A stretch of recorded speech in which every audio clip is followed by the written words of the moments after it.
Bueno, bienvenidos al curso de Python for Analytics. Eh, si pueden ver mi pantalla, por favor, también indíquenmelo en el chat. En este curso vamos a ver algunas aplicaciones de Python o realmente fundamentos de Python para poder iniciarnos en el mundo de la analítica. Eh, yo soy Manuel Montoya, soy Data Scientist en Belcorp. Previamente he sido Data Scientist en el BCP y me han convocado para este curso y lo he preparado en varios módulos para que podamos explorar desde lo más básico de Python hasta el desarrollo de modelos predictivos y modelos de segmentación. Yo soy, como les comentaba, un ingeniero informático de la Universidad Católica. Mi nombre es Manuel Montoya. Tengo un poco más de 3 años trabajando con datos, actualmente en Belcorp, previamente en el BCP. He participado en muchas hackatones de las que organizaban distintas empresas, he ganado algunas, he ganado también algunos concursos internos en el banco relacionados al desarrollo de MVPs. Tengo relativa experiencia trabajando con datos. Eh, Así que bueno, comencemos. Primero, esta es una pregunta que me interesa contestarla porque, bueno, todos estamos aquí para aprender sobre Python, ¿no? Entonces, una primera pregunta es, ¿por qué Python es un lenguaje de programación relevante para nuestro contexto? Y los motivos son varios. He tratado de juntar en este slide algunos principales. Inicialmente, la sintaxis de Python es súper sencilla. Algunos le llaman incluso pseudocódigo. Las personas que tienen experiencia con otros lenguajes de programación suelen sorprenderse bastante de cómo en Python se pueden hacer cosas que toman muchas líneas de código en otros lenguajes de forma súper rápida. Es multiplataforma, realmente no necesito que tener una máquina de Windows o una máquina de Mac para cumplir los requerimientos de Python. Python va a ejecutarse en el ambiente que yo le indique, incluso en Linux también.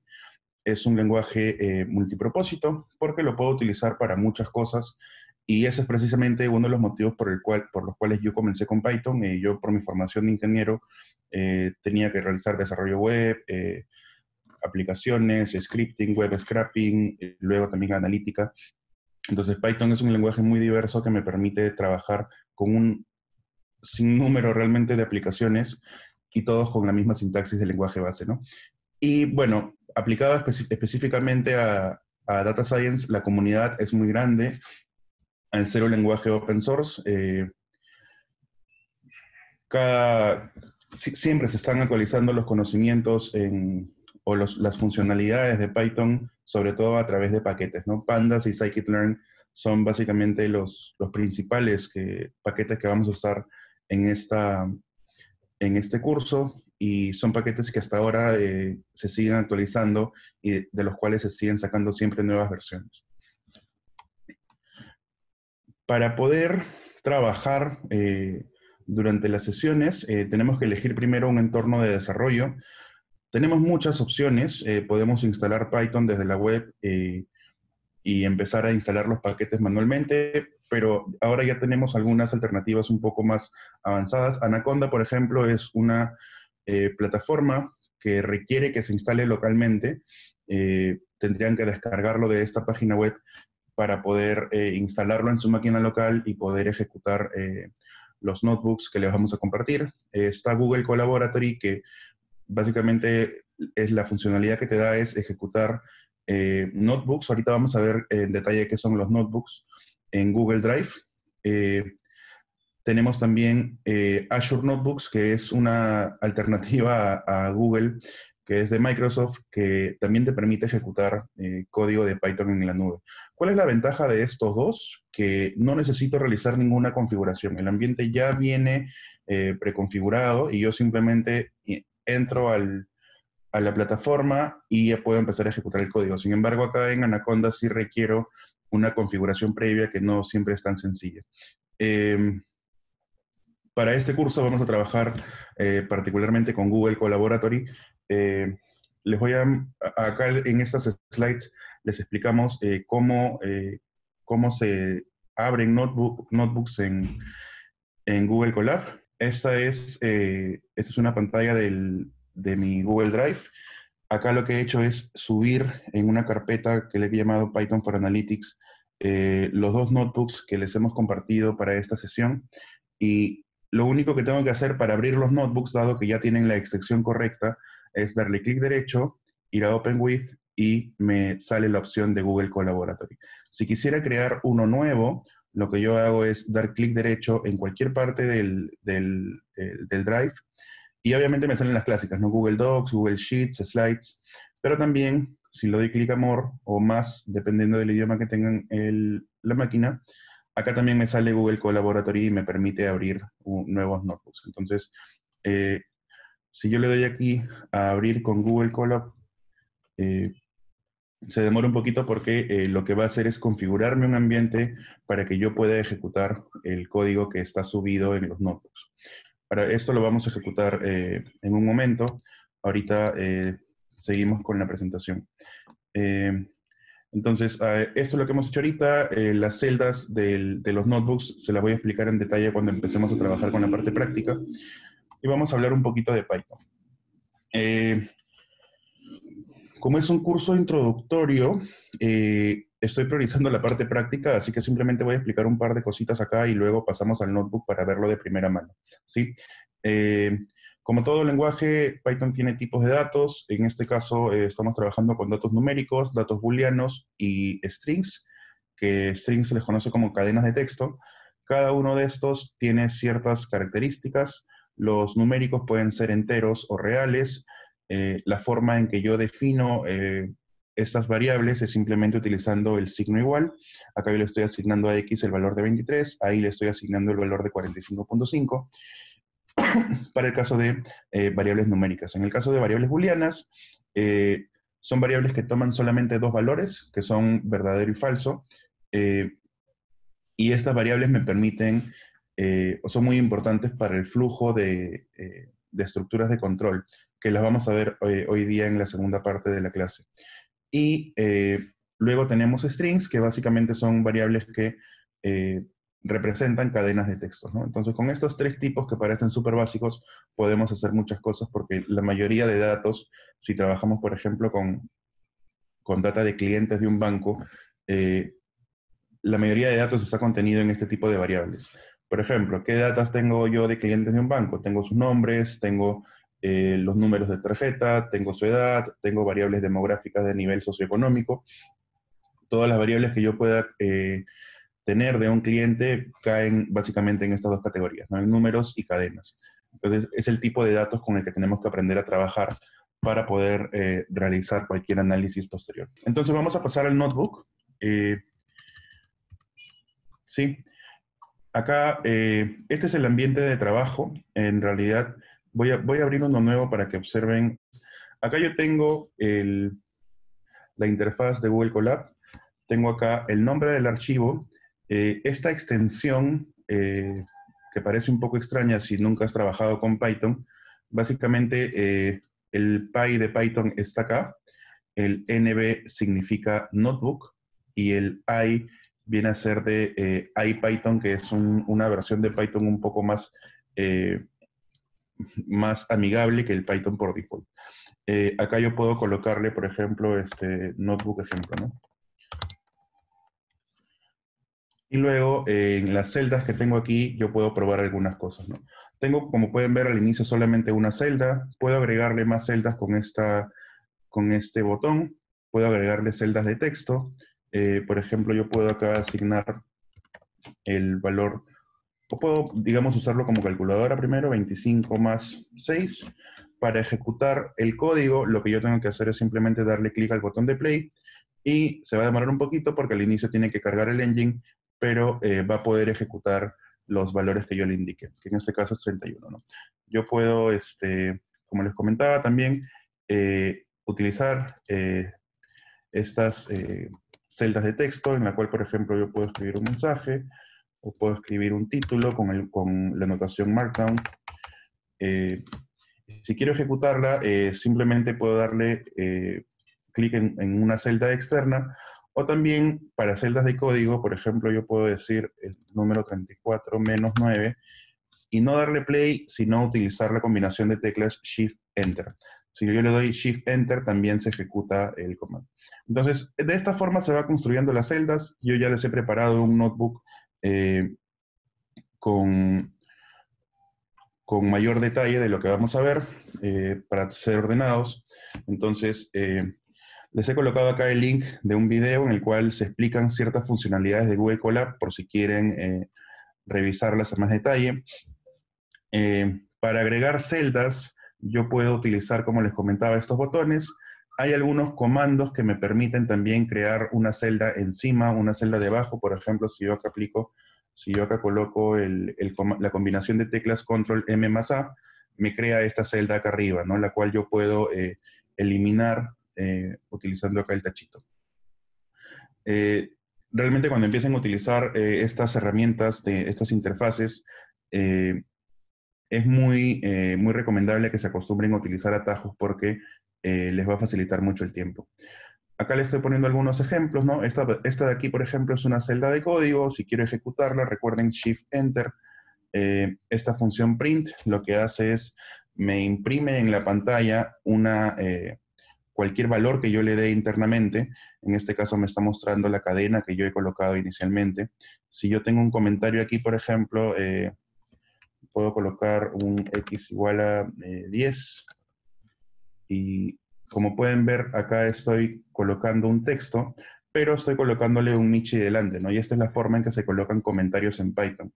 Los comentarios en cualquier lenguaje de programación son partes de código que no se van a ejecutar. O sea, básicamente esto para lo único que me sirve es para que cualquier persona que vea mi código pueda entender qué es lo que está pasando sin tener que malograr mi código por haber ido en contra de la sintaxis, ¿no? Por ejemplo, entonces acá yo asigno la variable x igual a 10, se ejecuta sin ningún problema porque tengo acá el Mich, ¿no? Acá les he colocado algunos ejemplos de cómo colocar un título de distintos tamaños. Si yo le doy doble clic a esto, puedo notar que los títulos más grandes se colocan con un Michi, los títulos del siguiente tamaño con dos Michis. Esto es en las celdas de texto. Como pueden ver, el Michi en las celdas de código es para colocar comentarios, entonces el comportamiento es un poco distinto. Si nunca han visto una interfaz de este tipo, puede ser un poco confuso al inicio trabajar con distintas celdas, pero básicamente les estoy colocando estas partes de ejemplo para que puedan identificar de qué forma pueden hacer su notebook más leíble, ¿no?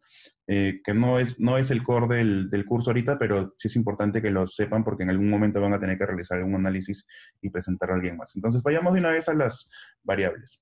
Por ejemplo, yo tengo variables numéricas como el número 23, le doy Shift Enter, me coloca el número 23, esa variable yo la puedo asignar, o ese número, perdón, yo lo puedo asignar a una variable X, como en este caso, y luego si yo quiero recuperar el valor de esta variable X, me devuelve el valor que yo le he asignado, ¿no? Si yo le asigno, por ejemplo, otro número más, se actualiza el valor de la variable X y me lo devuelve. ¿De qué otra forma puedo mostrar el valor de una variable? Acá tengo, por ejemplo, la variable X, le voy a poner el número 1000. Yo puedo imprimir el valor de esta variable con la función print. Súper sencillo. Estas variables las puedo utilizar para realizar operaciones. Son variables numéricas. Puedo también preguntarle a Python, oye, esta variable que yo tengo, que es X, ¿de qué tipo es? Recuerden que teníamos nosotros variables numéricas que podían ser enteras, podían ser reales. Entonces, Python tiene un comportamiento distinto para cada una de estas variables al momento de que yo le pida que me identifique cuál es su tipo. Por ejemplo, si yo le pido que me identifique cuál es el tipo de X, si hacemos play, me dice que es un entero. Si yo tengo otra variable, por ejemplo, que es i igual a 45, nótese que estoy colocando acá un punto cero, a pesar de que el número vendría a ser un entero prácticamente porque es 45, no tiene parte decimal, pero yo le coloco el punto cero y luego le consulto a Python cuál es el tipo de esta variable y me dice que es un punto flotante, ¿no?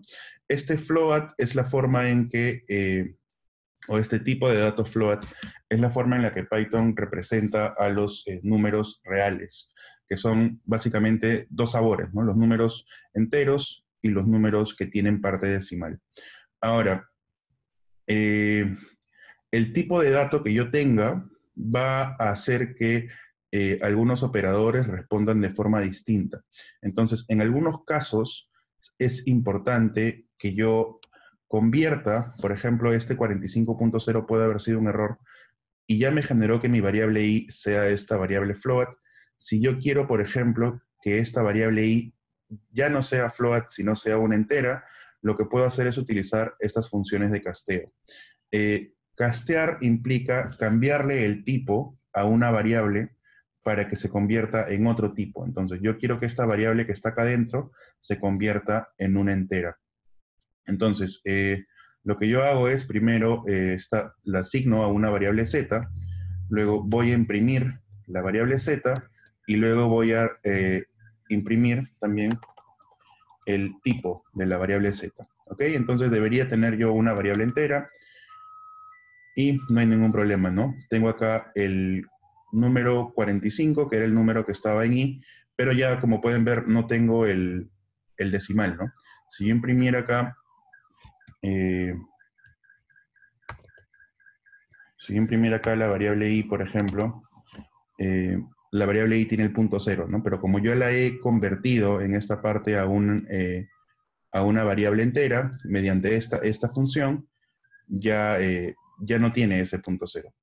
Ahora, ¿qué pasa si, por ejemplo, yo tuviera esta variable y, que sí tiene parte decimal, ¿no? Esta variable y tiene 45.3.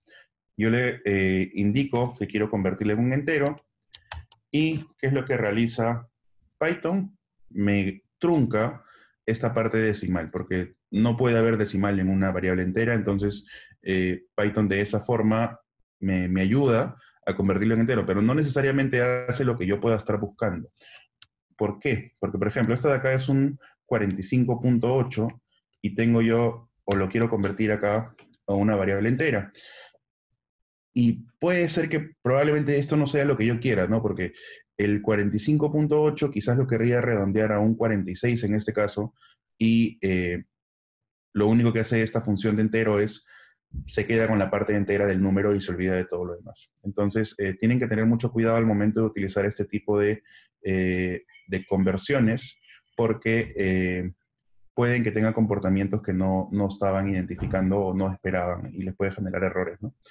Sobre todo porque estos errores son bien difíciles de capturar en una parte, cuando se realiza código mucho más grande. ¿Qué más? Como pueden notar, yo coloco varios comandos, y lo que se muestra cuando yo tengo una celda de este tipo, ¿no? Todo lo que he estado trabajando son celdas, que son básicamente grupitos pequeños de código, ¿sí? Entonces, en estas celdas, yo lo que hago es puedo colocar la cantidad de código que yo desee, pero lo que se va a mostrar acá al final es solamente el último output, ¿no? Yo tengo, por ejemplo, acá, tengo aquí la variable x, que era 1000, tengo la variable y, que era 45.8, y tengo la z, ¿no? Si yo las coloco una después de la otra y le doy Shift Enter, lo único que se va a mostrar es el valor de esta última variable z. Si yo quiero mostrar los tres valores, lo que tendría que hacer es utilizar el comando print para poder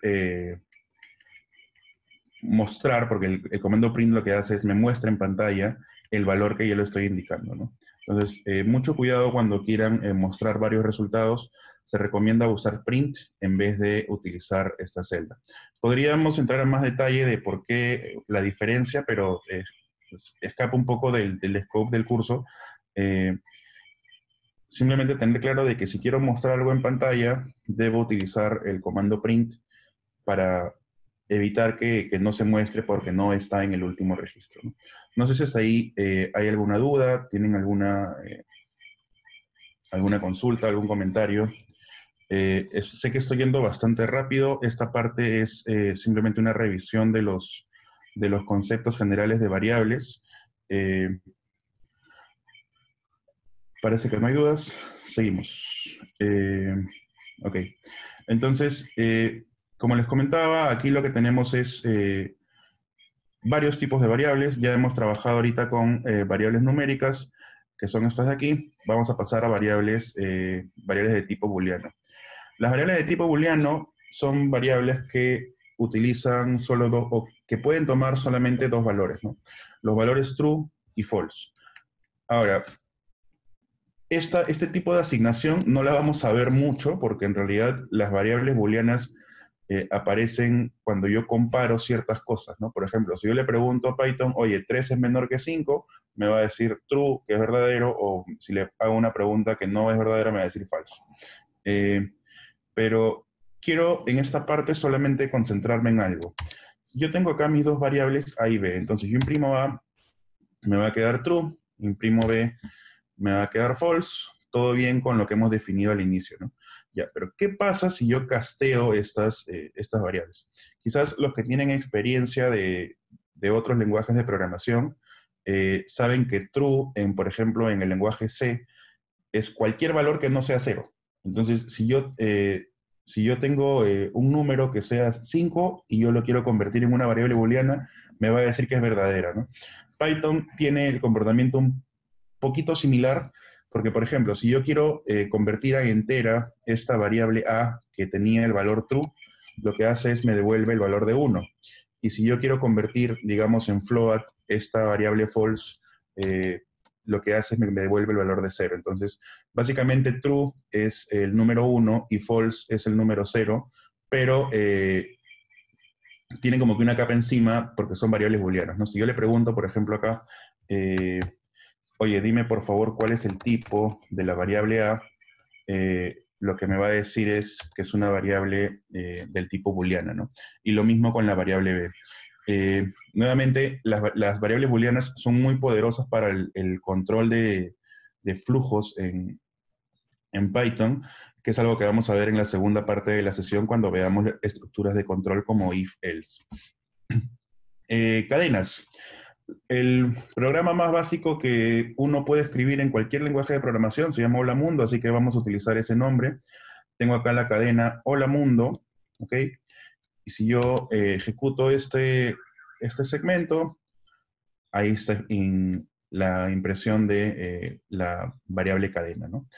Yo le puedo colocar cualquier nombre a estas variables. Un disclaimer más bien, por ejemplo, han visto que yo acá le coloqué esta palabra type, son palabras clave del lenguaje Python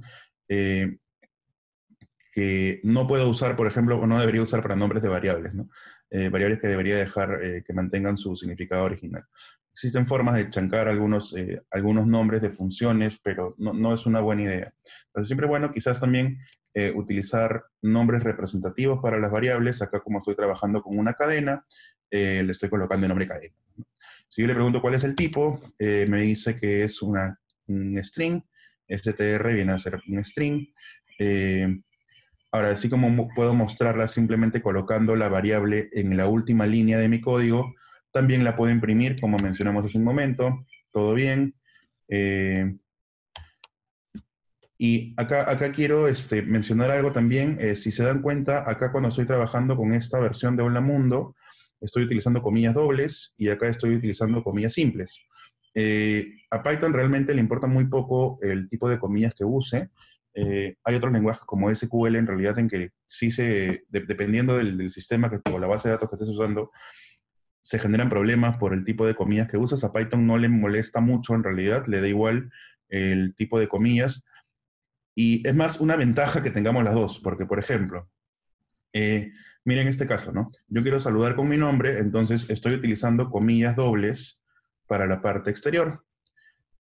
Y al usar comillas dobles, o sea, el problema de que si yo quiero colocar mi nombre entre comillas, que quiero que mi nombre esté dentro de comillas de la cadena, si yo utilizo las comillas dobles adentro, me va a botar un error, porque y se confunde entre la comilla que quiero incluir en la cadena y la comilla que está definiéndome toda la variable, ¿no? Entonces, en casos como esto, uso comillas simples y ya no tengo ese problema, porque la comilla doble la estaba utilizando para definir los límites inicial y final de la cadena, y la comilla simple la está identificando como un carácter dentro de mi cadena. Entonces, en estos casos, es hasta ventajoso que Python pueda trabajar con los dos tipos de comillas. ¿Qué otros conceptos podemos ver? Los usuarios pueden ingresar inputs a mi código. A veces yo quiero que los usuarios me ingresen algún valor y que no tienen acceso siempre a escribirlo en una variable como como hemos estado realizando. Entonces, en esos casos, lo que se hace es, se utiliza el método input. Si yo ejecuto esta celda, lo que me va a dar es un espacio aquí en el cual yo puedo colocarle, por ejemplo, Python, ¿sí? Python es mi valor de entrada. Y si yo imprimo, entonces, ojo que acá estoy asignando el input a la variable nombre, ¿sí? Si yo imprimo acá la variable nombre, me devuelve el valor de Python. Y ojo que lo que hace es, me indica estas comillas, me dan a sospechar que el tipo con el cual ingresa el dato es una cadena. Ojo que esto también pasa, o sea, y este valor lo puedo usar, ¿no? Puedo colocarle nombre, acá estoy sumando las cadenas, lo que hace el método suma en las cadenas es concatenarlas. Tengo acá hola más el nombre que tenía, que he leído de acá, ¿no? Entonces me dice hola Python. Puedo ingresar otro valor, por ejemplo, vamos a ponerle un nombre para que haga sentido el nombre de la variable, le voy a poner... a ver, uno de mis nombres favoritos, le voy a poner Rubí. Entonces acá sería, se actualiza el nombre de la variable, si le pongo type, me dice que es una cadena, y si ejecuto nuevamente el comando, me dice, pues, hola, con el número respectivo, ¿no? Ahora, quiero que tengan cuidado aquí, porque este input siempre lo va a recibir, siempre va a recibir lo que yo ingrese como cadena. Entonces, si yo ingreso, por ejemplo, un número, yo hago esto, y luego consulto cuál es el tipo de número, ¿ok? Vamos a hacer algo, lo voy a imprimir y luego lo voy a consultar. Entonces, ¿qué es lo que pasa en estos casos? Vamos a ver. Yo ingreso, por ejemplo, el número 100. Yo esperaría que si estoy ingresando un número, el valor que le asigna la variable sea el número 100. Sin embargo, como pueden ver acá, el tipo de la variable es de tipo string. O sea, lo que está ingresando en este caso, y acá voy a crear un par de celdas para ilustrar a qué me refiero, no es lo mismo el número 100 que la cadena 100. ¿Ok? En este caso lo que yo tengo es una cadena de caracteres que yo, por ejemplo, no la podría sumar con otro número. En este caso sí tengo el valor del número que yo necesito. Entonces, ¿cómo yo arreglo, digamos, esta situación? Utilizamos lo que hicimos hace un momento, ¿no? Yo puedo colocarle a este 100 delante la función int y decirle todo lo que está acá adentro, conviértelo en un número entero. Python es lo suficientemente inteligente para darse cuenta que lo que está acá adentro son solo caracteres que pertenecen a números y me lo convierte en una variable numérica. ¿Qué pasa si yo quiero utilizar, por ejemplo, int en un nombre? Python me dice, esto está mal, porque lo que está acá adentro no puede convertirse en un número entero. Entonces, hay que tener cuidado cuando se utilicen estas herramientas para castear, porque si bien Python es inteligente y trata de anticiparse a los errores que podamos haber cometido nosotros como usuarios, no es tan inteligente tampoco como para poder convertir una letra en un número, ¿no? A ver, esto es más que nada los tipos de datos con los que vamos a trabajar. Todo este notebook lo tienen ustedes compartido en los recursos del curso. Ahora vamos a ver algunas operaciones con los tipos de datos que hemos visto. Sé que esta parte quizás es mucha información o puede ser para algunos quizás muy básica, pero es importante que homogenicemos el nivel en el que estamos todos, al menos de entendimiento de estas partes, y ya luego eh, podamos avanzar con temas un poquito más elaborados. Entonces, por ejemplo, si yo quisiera saber cuánto dura un partido de fútbol con tiempo extra, yo sé que cada tiempo dura 45 minutos, entonces simplemente sumo 45 más los 15 de cada tiempo suplementario. Los penales pueden durar lo que sea que duren y Python me permite sumar sin ningún problema, ¿no? El operador más es como el operador de una calculadora, no hay ningún problema para la adición. Por ahora estamos trabajando con operadores aritméticos. Si yo quiero multiplicar,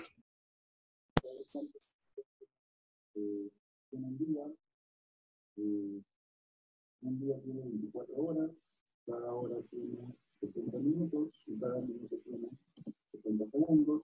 Esta vendría a ser la cantidad de segundos que tengo durante el día. Si quiero imprimirla, o si quiero imprimir el resultado, simplemente le coloco print. Y un día tiene 86.400 segundos. Si yo quisiera solamente una hora, ya le quitaría este 24 y me quedarían 3.600.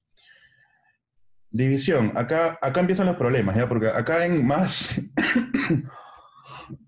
con la suma, con el producto, en general los comportamientos suelen ser muy similares a lo que yo quiero, ¿no? Eh, Sin embargo, cuando empiezo con la división, acá empieza lo complicado. No es complicado, solo hay que tener cuidado. Si yo divido, por ejemplo, 45 entre 9, debería darme 5. Si se dan cuenta, me da un 5 con un punto, lo cual indica que es un float. Si quiero convertirlo a entero, porque yo quiero el número entero, quiero el 5, tengo que aplicarle el int delante.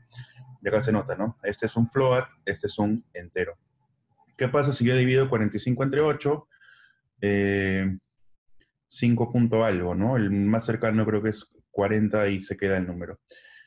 Pero hay veces que yo necesito saber tanto el cociente como el residuo. Entonces, en esos casos se utilizan otro tipo de operadores. Por ejemplo, yo tengo acá este operador de división que es el tradicional que siempre usamos, pero puedo usar también el de división entera. Yo tengo acá la división de 45 entre 7 y el doble slash vendría a ser una división que no me va a dar como resultado este float, sino lo que me va a dar es el cociente.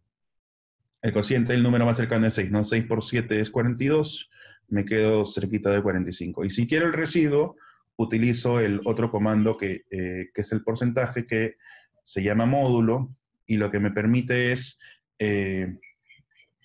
tener el residuo. Entonces yo estoy dividiendo 45 entre 7, son 6 de cociente, 6 por 7, 42, más esos 3, 45. Ya. Esto de aquí parece súper inofensivo, pero es muy importante para cualquier tipo de análisis. ¿Por qué? ¿Qué pasa, por ejemplo, si yo quiero identificar números pares? Si yo quiero identificar números pares, yo lo que puedo hacer es hacer un programita que lo que me diga es, oye, 34, ¿cómo sé que es par? Porque yo lo divido entre 2 y yo sé que el módulo tiene que darme 0. Si yo divido 35 entre 2, el módulo me da 1. Entonces, esta herramienta de el tener la separación entre cociente y residuo parece súper simple, pero nos puede permitir controlar el flujo de código con reglas sencillas, que lo vamos a ver en algunos ejemplos. ¿Ok? Eh, Seguimos. Si yo quiero trabajar, por ejemplo, con potencia, Python tiene una forma sencilla de trabajar que es utilizar el doble asterisco. Acá lo que tengo es simplemente un 3 al cuadrado que me da 9, que es muy similar, ¿no? Al caso del producto.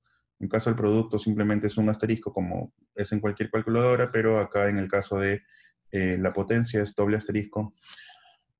Con la práctica estas cosas se van quedando, ¿no? Python no tiene por defecto un operador de raíz cuadrada, pero lo que sí tiene es esta potencia, ¿no? Y si hacemos un poquito de álgebra, la raíz cuadrada es 1 entre 2. O sea, como exponente es 1 entre 2 por el cociente de los exponentes de la base y la raíz. Entonces, puedo acá sacarle la raíz cuadrada de 16 con un 4.0. Ojo, que acá cuando estoy multiplicando, como estoy multiplicando números, o estoy partiendo de un número entero, estoy multiplicando 3 dos veces, entonces el resultado sigue siendo un entero. Cuando saco una raíz cuadrada, ya la situación cambia un poquito porque lo convierte en float. Siempre es importante que estén conscientes de el tipo de dato que está trabajando o que están obteniendo de las operaciones que realizan por estos comportamientos extraños, ¿no? Cuando yo tenga, por ejemplo, divisiones enteras, o acá, por ejemplo, quizás yo lo que quería era obtener el cociente y estoy obteniendo la división real, es importante que sean conscientes de los tipos de datos que están apareciendo en su código y que puedan evitar errores. Ahora, como todo lenguaje, o como todo, en realidad, cualquier herramienta que realice cálculos, yo puedo utilizar paréntesis para cambiar el orden en que se realizan las operaciones, ¿no? Hay cierto orden básico de la aritmética, que es que primero se realizan las multiplicaciones y divisiones, luego las sumas y restas. Python tiene esa misma prioridad para ejecutar el código.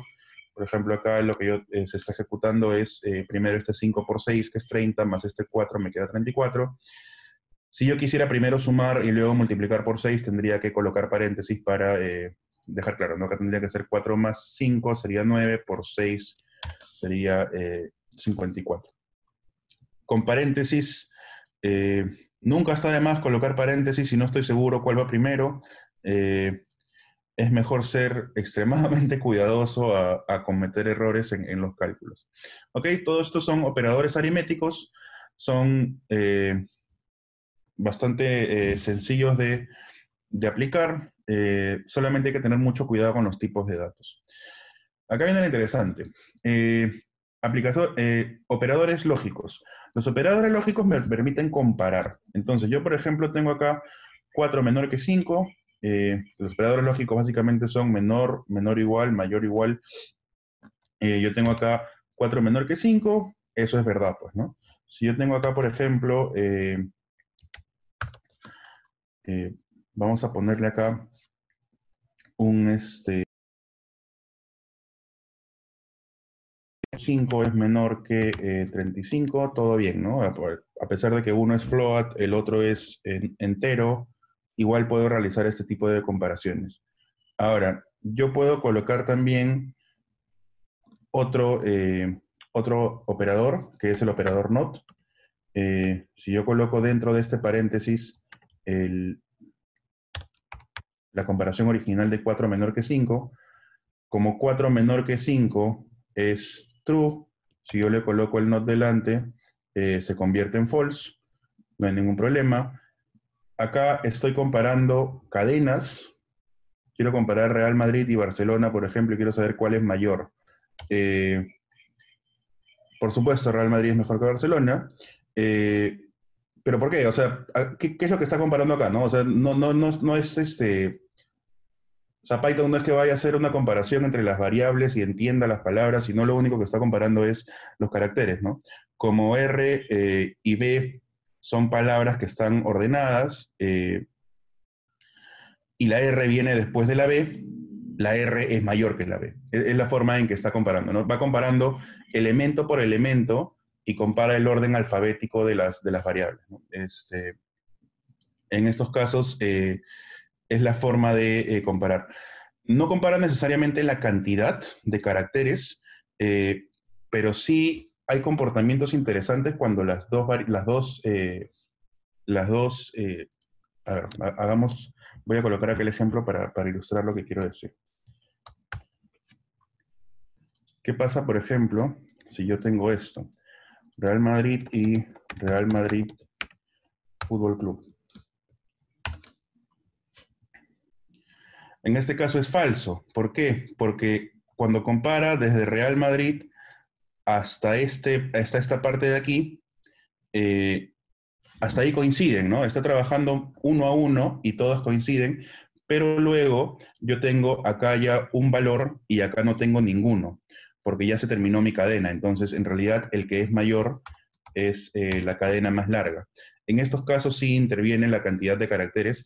Cuando yo tengo caracteres distintos, simplemente me compara cuál es el que está después en el alfabeto, ¿no? Que básicamente tiene que ver con la forma en que se guardan las, las cadenas en memoria, que eso es un tema un poco más complicado. Eh, Más tipos de datos. Los strings que ya vimos, si bien este más lo puedo usar para números, si yo sumo 4 más 5 me da 9, también puedo sumar cadenas. Cuando yo sumo cadenas, simplemente lo que hace Python es las concatena, que es simplemente ponerlas juntas, ¿no? Acá, por ejemplo, si se dan cuenta, termina en A, empieza en M, y no me coloca ningún espacio, ¿no? Entonces, si yo quiero quizás que salga más bonito, le puedo dejar un espacio acá al final, y ya me concatena el hola mundo. Esto es raro. Por ejemplo, si yo tengo Python y lo quiero multiplicar por 5, eh, la gente se asusta cuando dice, ¿por qué estás multiplicando una cadena por 5? Debería salir error. Eh, pero Python, de nuevo, es lo suficientemente inteligente para reconocer de que este por se está dando entre una cadena y un número. Si esto de acá fuera un número como 6, simplemente multiplicaría 6 por 5 de la forma entera. Pero como es una cadena, lo que hace este por es, te repite varias veces la misma cadena. O sea, tengo acá Python, Python, Python, Python, Python. O sea, el por lo que hace para cadenas es simplemente repetir el mismo patrón varias veces. De nuevo, Python es inteligente, pero tampoco te va a crear cosas nuevas, ¿no? Si yo quiero sumar Python y 5, ahí sí ya pues es raro, ¿no? Porque ¿cómo yo interpretaría la suma entre una cadena y un número externo? Sin embargo, si este 5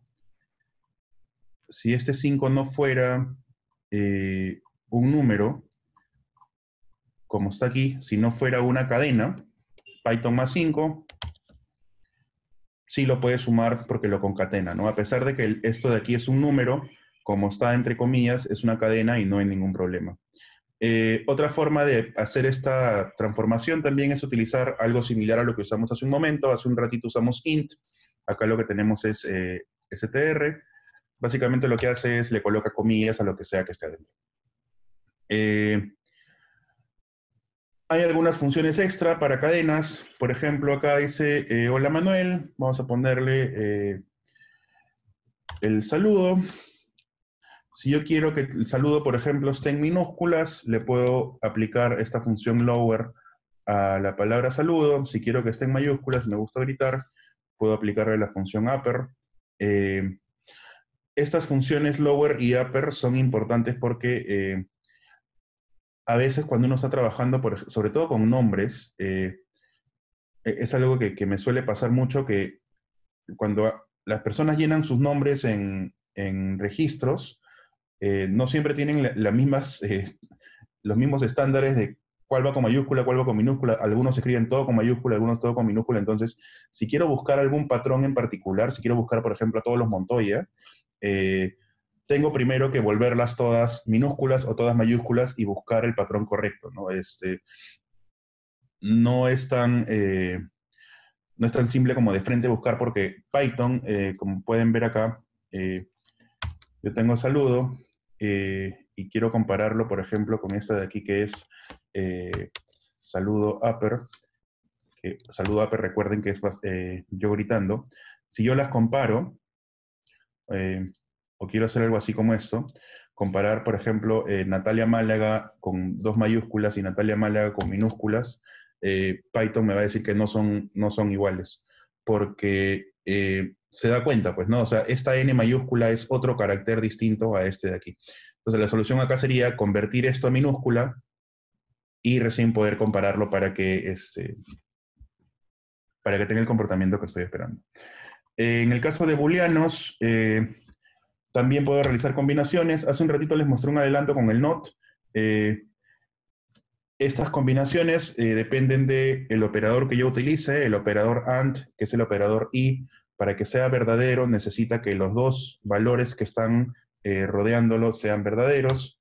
Entonces, en este caso, como A es true, sería true y true, me debería dar true. Si acá tengo true y false, lo que me debería dar es false. El OR, lo único que necesita es que alguno de estos dos sea verdadero, no importa cuál. Como A es true y L es false, me devuelve true. Estas operaciones entre booleanos, que vamos a ver algunos ejemplos un poquito más aterrizados a la realidad en un momento.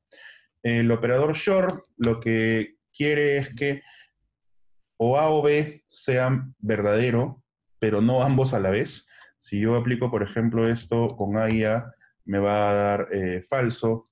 Si lo aplico con B y A, me va a dar verdadero. Lo único que quiere short es que alguno de los dos sea verdadero, que es básicamente lógica de compuertas. Ese es todo un curso de universidad. Y también puedo hacer esto, ¿no? Por ejemplo, acá, si pueden notar, tengo dos grupos de paréntesis. Este es el operador principal porque está entre los dos grupos. Entonces, lo que va a hacer Python es primero va a ejecutar esto, que es un true and false, que debería darme false. Luego va a ejecutar este segmento de aquí, que es un false y true, que debería darme false. Entonces, este OR tiene false en ambos lados, entonces me da un false final. Esto es básicamente, lo vamos a usar en un momento para las lógicas de control de if-else. Por último, ya casi llegando a la parte final de este código, o de este notebook, perdón, tenemos las listas.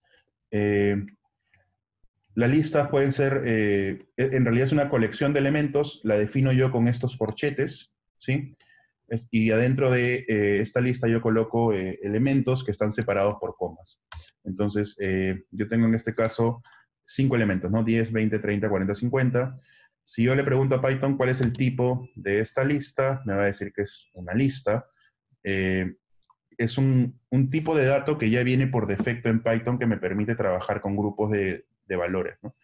¿Qué es lo chévere o para qué me sirve esta lista? Porque yo puedo tener en una sola variable, como en este caso con la variable, perdón, está un poquito lenta mi computadora, que es algo que suele pasar mucho con Colab, te suele consumir recursos significantes, y a veces suele pasar que también se muere el kernel y se pierden todos los datos que has estado ejecutando, pero no nos podemos quejar porque es gratis. Pero ya, lo que decía es que tengo esta colección y como pueden ver, estoy guardando ahora ya 5 valores en una sola variable, ¿no? Entonces, ¿cuál es el fin de esto? Es que yo puedo acceder a estos valores individualmente después. Entonces, yo tengo mi tipo de lista y yo puedo, por ejemplo, acceder al elemento 0. Las listas tienen lo que se conoce como índices, que son básicamente el orden en el que están estos valores. Entonces, en Python, como en casi todos los lenguajes, el primer elemento es el elemento 0, el segundo es el elemento 1, el tercero es el elemento 3, 4, 5 y así avanzando, ¿no? Entonces acá tenía 0, 1, 2, 3, 4. Entonces si yo quiero acceder al primer elemento, lo único que hago es a la lista le indico en corchetes el número de elemento que quiero acceder, ¿no? Esto debería salir 10, porque es el primer elemento de la lista. Lista 1 debería salir 20. Recuerden, ¿no? Como empieza en 0, el último índice siempre es uno menos de la cantidad de elementos que hay. Si yo quisiera saber, por ejemplo, cuántos elementos tiene esta lista, puedo utilizar la función len. La función len me dice que esta lista tiene 5 elementos, ¿sí? Entonces, como tiene 5 elementos, el último índice es 4, ¿no? Porque empieza en 0. Entonces, ¿qué pasa, por ejemplo, si yo hago esto? Yo le pido el quinto elemento a lista. O sea, vamos más exagerados. Le voy a pedir el elemento 50. Solamente tiene 5. Entonces la lista me va a decir, manito, está mal lo que estás haciendo, ¿no? Porque el último elemento es 4. ¿Ok? Entonces, tengo acá estos cuatro elementos. Perdón, el cuarto elemento de la lista, que era el último. Como bien mencionan en el chat, otra forma de acceder a los elementos o otra forma de contar los índices es no empezando desde 0 aquí, sino empezando desde el otro lado, que es desde el final, pero con números negativos. Como no hay negativo del 0, se empieza con -1. Entonces, este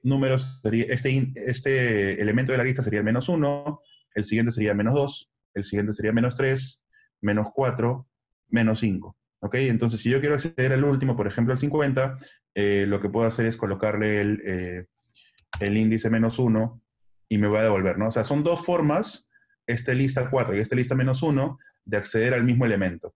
Y otra cosa que puedo hacer es utilizar lo que se conoce como slices.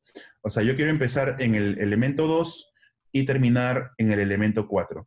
Ahora, acá con Python, y esto va a ser parte de los ejercicios que vamos a dejar mañana, tienen que tener mucho cuidado con los índices, porque yo esperaría que esto me muestre desde el número 2 hasta el elemento 2, el elemento 3 y el elemento 4. Pero, o sea, esperaría que me muestre 3 elementos, ¿no? Pero Python me muestra solo 2. O sea, voy a imprimir de nuevo acá, voy a imprimir la lista original para explicar qué es lo que está pasando. Bueno, este es el 0, 1, 2. Ya, entonces este de acá sí coincide con el valor que le estoy dando, ¿no? Entonces, acá viene el 2, acá viene el 3 y acá viene el 4. El 4 no lo está mostrando. ¿Por qué? Porque esta forma de acceder a los elementos de la lista, por algún motivo, en Python considera la parte izquierda como cerrada y la parte derecha como abierta. Entonces, este del 2 al 4 en realidad llega hasta el número 3. ¿Por qué? Es una duda que tengo hasta hoy. En algún momento alguien me explicó por qué, pero entré en negación, porque hasta ahora no me parece una buena forma, pero ya se van a acostumbrar eventualmente, ¿sí? Funciones de listas. Tengo, por ejemplo, acá esta lista con más números, ¿sí? Si la quiero ordenar, puedo usar el método sort. De nuevo, sé que es mucha información. Con la práctica, estos métodos van a salir muy sencillos. Ordeno la lista, luego la imprimo de nuevo y ya está ordenadita, ¿no? Ahora, ¿qué puedo hacer en el caso, que es algo que se puede hacer, por ejemplo, en los notebooks de Jupyter, acá en Colab, creo que el comando es distinto. Si yo quiero acordarme cuáles son todos los métodos de la lista, lo que puedo hacer es colocar el punto y apretar la tecla Tab. Como pueden ver acá, he colocado el punto y miren todas las opciones que me han salido, ¿no? Me han salido un montón de alternativas sobre qué es lo que puedo hacer con la lista. Una de ellas es la que acabo de usar, que es sort.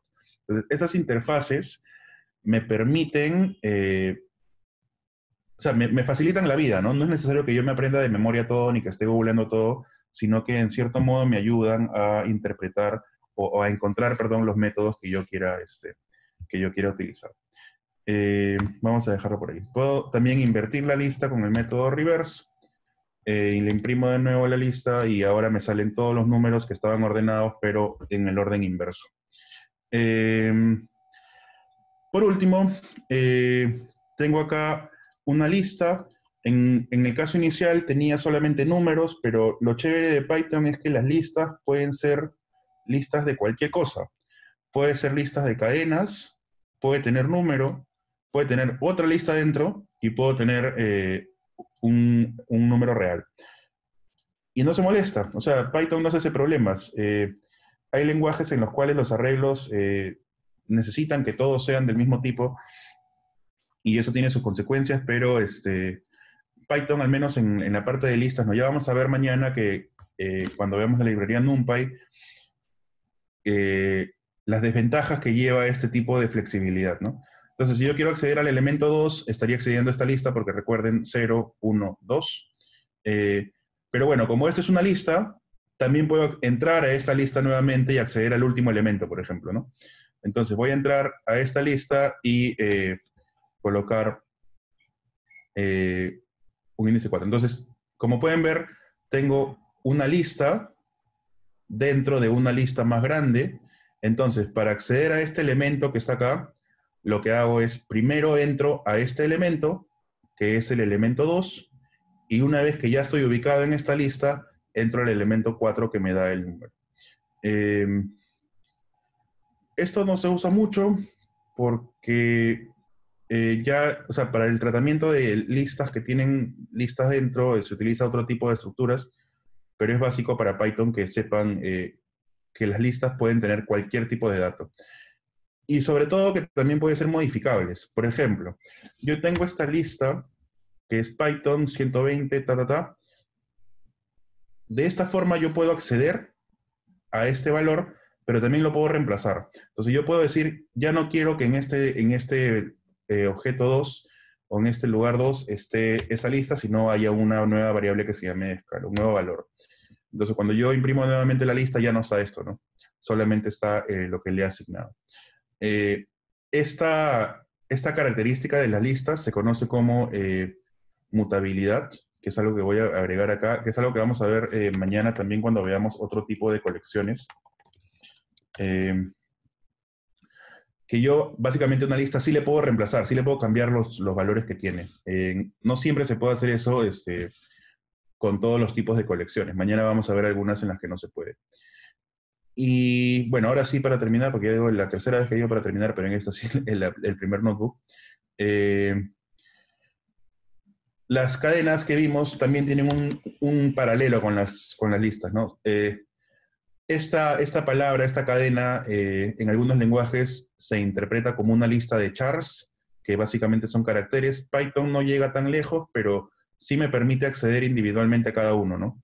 Por ejemplo, puedo puedo acceder a esta primera O utilizando la misma estructura que utilizaría en una lista, ¿no?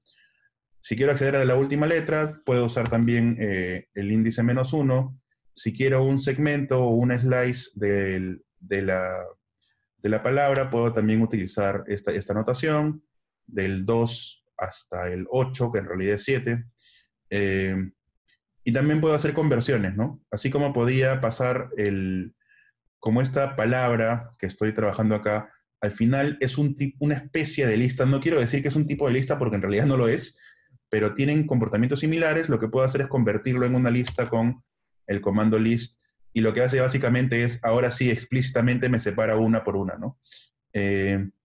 Ahora, ¿qué pasa, por ejemplo, si yo quiero reemplazar el carácter 3, lo quiero reemplazar por, digamos, un Y, porque simplemente me da la gana. Me sale un error. ¿Por qué? Porque me dice que el string no soporta item assignment, que es un caso de un comportamiento contrario al que tienen las listas, que se llama mutabilidad, que en este caso se conoce como inmutabilidad. Hay colecciones, como en el caso de las cadenas, que no permiten este tipo de asignación y no permiten reemplazar. Ahora, ¿eso quiere decir que o sea, que ya fui y que voy a tener que quedarme con esta cadena toda mi vida? No necesariamente. Hay formas de reemplazar que la vamos a ver mañana también. Pero en un inicio las strings, las cadenas, no soportan este tipo de asignación. ¿Lo puedo hacer de otra forma? Sí. ¿Cómo lo puedo hacer? Vamos a ver. Tengo acá, por ejemplo, la palabra. Yo quiero reemplazar solamente el elemento 3, ¿no? Entonces lo que voy a hacer es, voy a sacar todos los elementos hasta el 3, y eso me da los primeros, ¿no? Y si yo luego saco los elementos, ya que eso es un poquito más avanzado, no necesariamente tienen que entender todo lo que estoy haciendo ahorita, eh, empiezo los elementos en 3 y acá terminan en 3. Entonces acá está onomatopeya, ¿no? Entonces lo que yo quiero es reemplazar el tercero. Entonces lo que voy a hacer aquí es empezar desde el 4, y ya no está el que quería reemplazar, ¿no? Que era la M. Entonces lo que hago simplemente acá le coloco la Y ya reemplacé el valor que tenía, ¿no? Pero si se dan cuenta es un poquito más complicado que simplemente asignar, ¿no? O sea, sí se pueden hacer estas cosas, pero implican un trabajo extra porque las strings no tienen esta característica de mutabilidad. Entonces, todo esto es nuestra introducción a Python. Creo que es mucho mejor verlo en acción que explicarlo, porque acá se puede notar qué es lo que se puede hacer, qué es lo que no se puede hacer. En el notebook que ustedes tienen, como lo que hemos compartido, ya está todo ejecutado. sería bueno que realmente se pongan a jugar con el notebook y vean qué cosas se permiten y qué cosas no. Python suele tener comportamientos extraños en algunas cosas